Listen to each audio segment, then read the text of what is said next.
Beau is afraid. Cody is miserable.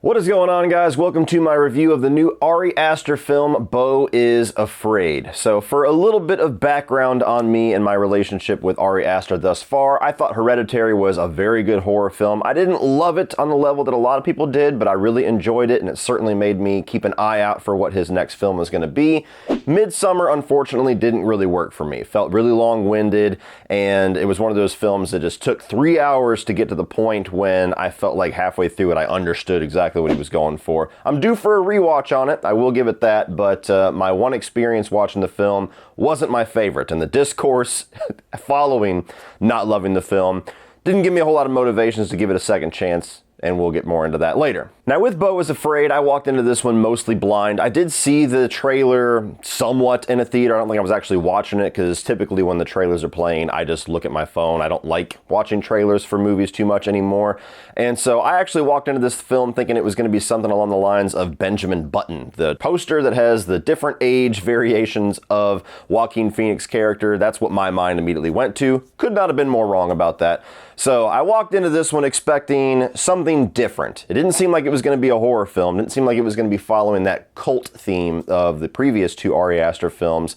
But I had a sneaking suspicion that different doesn't necessarily mean that it might work for me more than what Midsommar did. I also had already seen all of the little bit of early discourse that was on Twitter regarding some of the early reactions, and some movie critics, movie pundits saying this is literally a career killer for Ari Aster, reports of people just angrily storming out of the theater or standing up and shouting something as the credits rolled. And I always take those things with a boulder of salt because, I mean, first of all, does one theater experience, does one group of people represent the rest of us movie-going audience? Very rarely, and oftentimes those things are exaggerated, if you will, to make some buzzworthy headlines. But I'll be damned if the moment that a film by Ari Aster came up on the screen, at least half of the 15 to 16 people I saw this movie with did not angrily gather up their stuff and walk out of the theater muttering under their breath like, "This fucking stupid God."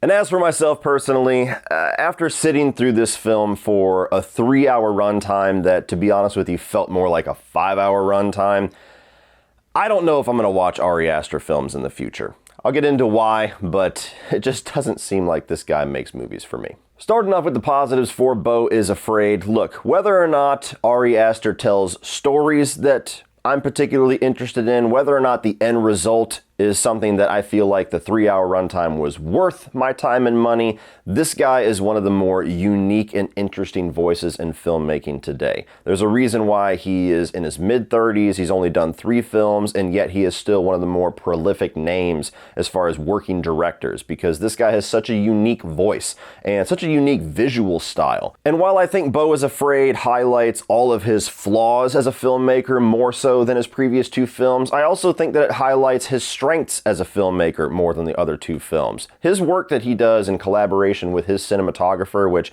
I cannot pronounce his name, so I'm not going to bother butchering it, but the same guy that he worked with on the previous 2 films, they make some beautiful looking movies, and there are specific shots and sequences in this that's going to be some of the best stuff that we're going to see just on a visual standpoint, probably for the entire year. There's a whole like 20-minute almost cartoon sequence that we've seen in the trailers where it's almost like a play. There's like paper backgrounds coming in, a little bit of green screen work that was one of the more visually dazzling things that I've seen in quite a while, and I would say is the best looking section of this movie. And even on the less fantastical side, there's elements of this where it's such a visual representation and manifestation of anxiety and fear and mania and just dystopia, especially in the first act, that even though you're focusing on whatever is put in the foreground for you, which is predominantly Joaquin Phoenix's character, there are so many little details in the background, from graffiti to people doing weird things and people getting stabbed and naked dudes running around and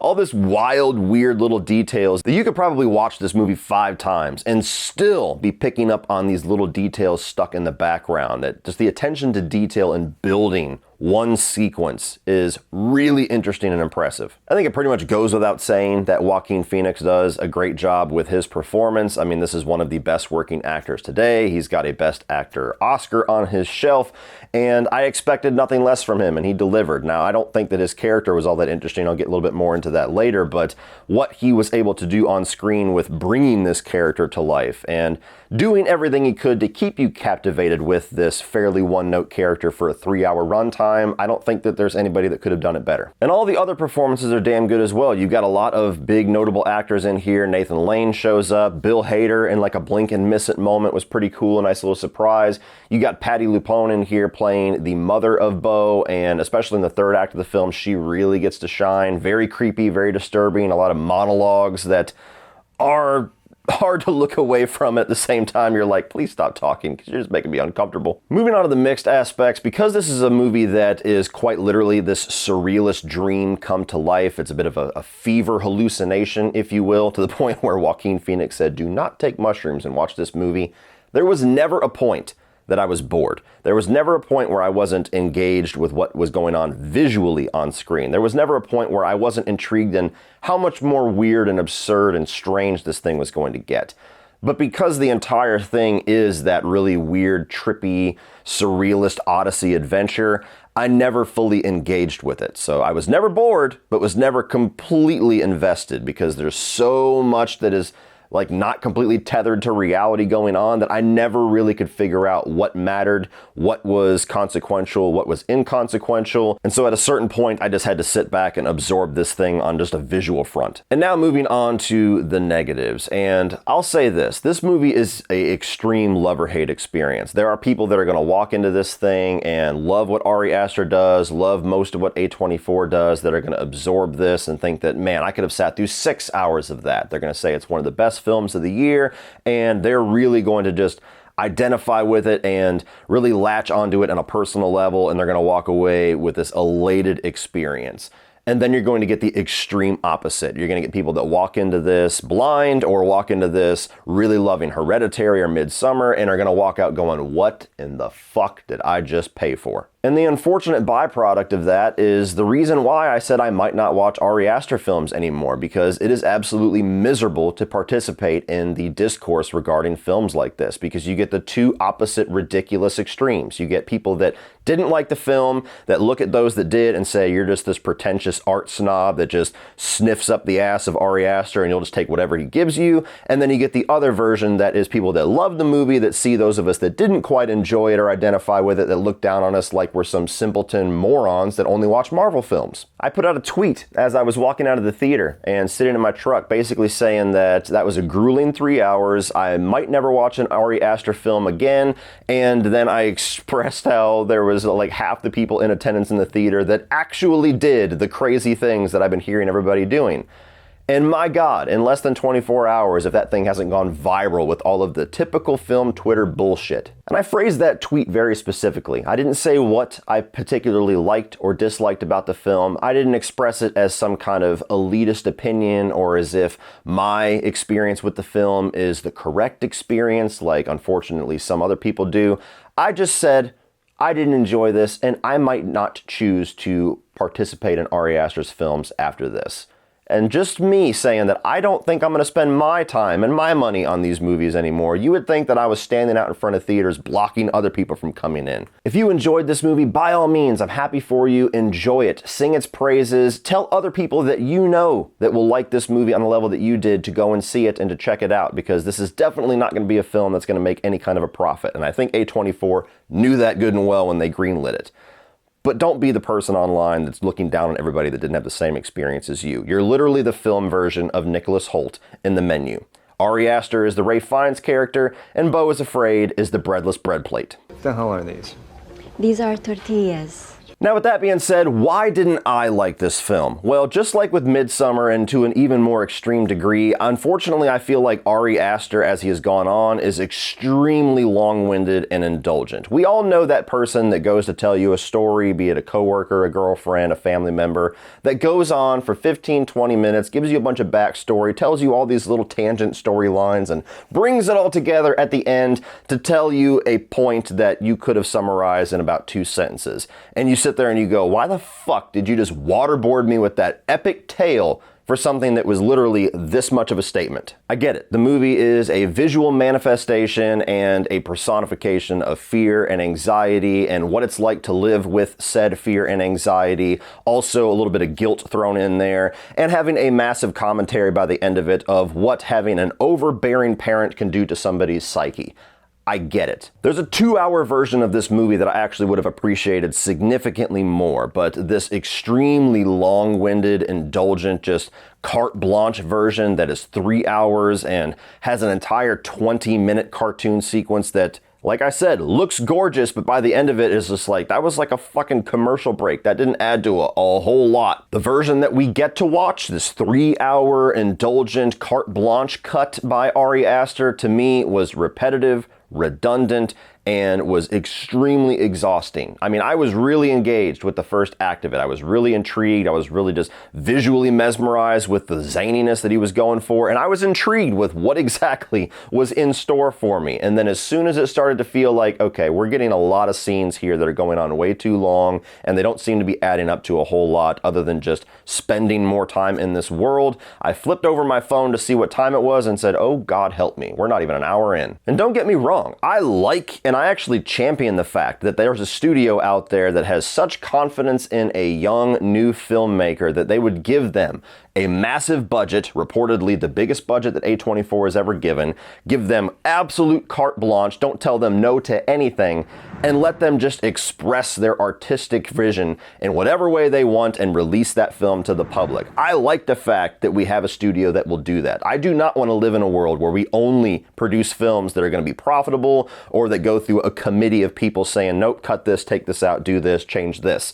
But that doesn't mean that it's also entitled to me liking it, because sometimes it's just too much. Sometimes a director does need to be told, no, we're not doing that. And that's why you'll get the extreme love or hate. You'll get people that love this, you'll get people that hate this, and that's art. Beyond that, I found the character of Beau to be just as one-note and redundant as the themes of the film. And so while Joaquin Phoenix does a terrific job and does everything he can with it, I think that the character just is the shell of a character who is afraid and neurotic and anxiety-filled, and that is the note that you get throughout 3 hours. And he's just kind of reacting to everything around him. There's not really a big character arc going on with him. There's not really much of this journey that he's on as far as an internal journey, aside from the fact that he really needs to bust a nut, and yeah, they go far with that visualization. And so again, you have this element of the film that in a little bit tighter edited form, I probably would have responded a bit better to, but in this long-winded form was just a bit of an exhausting element. I also did not vibe with the sense of humor here. This is billed as a black comedy. It is not a horror film. There's certainly some horrific elements. There is some horrific images. There is some kills and some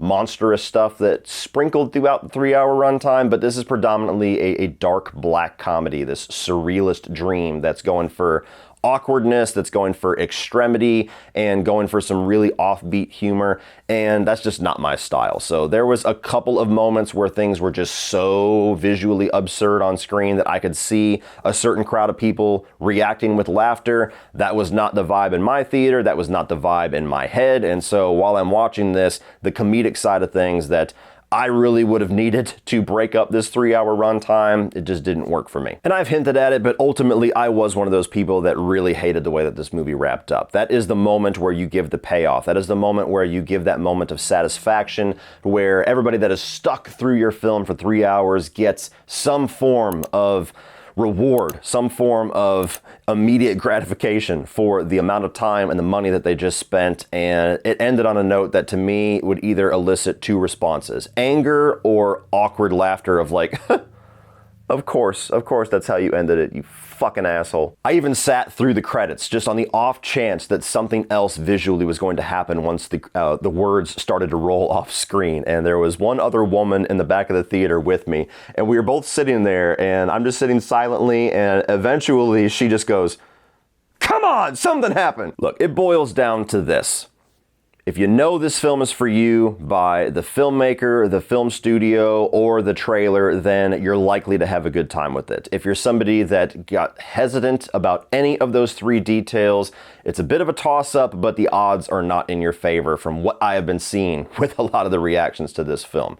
I love when a film challenges you. I love when a film is different. You need films like this to break up the constant blockbusters and sequels and things like that. Absolutely agree. But that doesn't automatically mean that they all are going to work for you. Some of you are going to look at this and see this 3-hour epic that's artistically rich and is such a needed shot in the arm for filmmaking of today. And there's a lot of you that are going to walk out thinking that that was overindulgent, pretentious, abstract, and incoherent. And neither side is wrong. Just take that away if you take anything away from this. Neither side is wrong. Know what you like and like what you like. And leave others the fuck alone for liking what they like. So overall, guys, on an artistic level, I would say that this is a well-made film from a directing standpoint, from a cinematography standpoint. When it comes to editing and actually putting together a coherent story, to me, that's where it falls apart. A way too overindulgent, way too overstuffed for my personal taste, but